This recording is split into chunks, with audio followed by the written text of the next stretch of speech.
New tonight, exciting technology designed right here in Metro Detroit could make our state a major player in the fuel efficiency field. The Environmental Protection Agency has a lab in Ann Arbor that does much more than test cars. Local 4 business editor Rod Maloney takes us inside to show us what engineers are doing.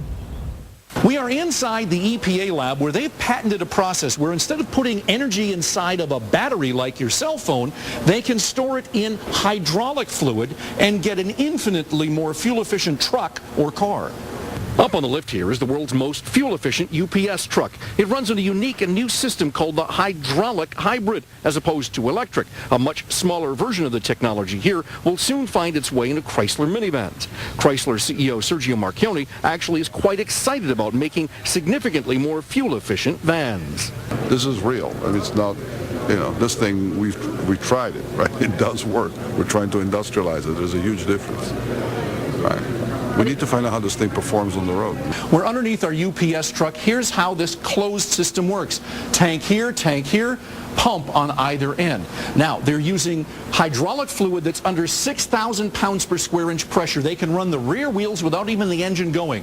Get the wheels going, get up to speed, the engine kicks in. They go to stop, they collect all of the braking energy within the system, goes into this tank, it's in low pressure. When they actually stop, they pump the hydraulic fluid from here back into this one and start it all over again.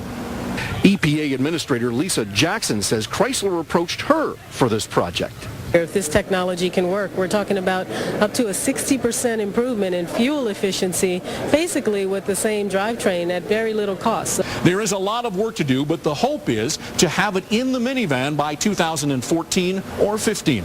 And Ann Arbor, Rod Maloney, Local 4. Described, and we are at a moment in this country where our innovation, the technology that makes us who we are, that's part of who we are, comes forward again to solve problems, global problems, but also to make cars that are fun to drive.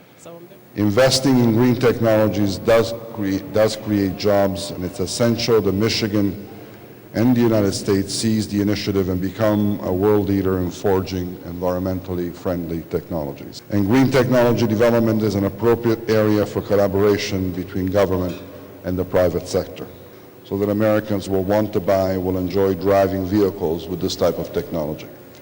Electric vehicles have an important role to play in improving fuel economy and reducing emissions, but they are not the single solution. So I think we feel relatively comfortable that from a cost standpoint, this solution is more favorable than an electric hybrid, simply because of the way in which it's structured.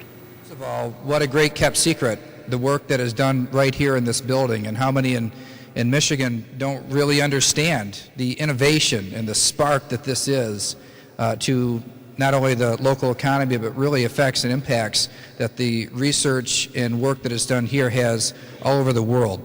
And this concept, this new and effective concept, one we want to make strong use of public-private partnerships, of throwing away the old relationship between industry and government that was adversarial, that you can achieve the public policy goals in ways that can help the companies themselves thrive. And as a consumer that has a family of 5 and can't fit everybody in these little cars that get the great gas mileage, that this is the sort of thing that I personally have been looking for, that there's a real market for.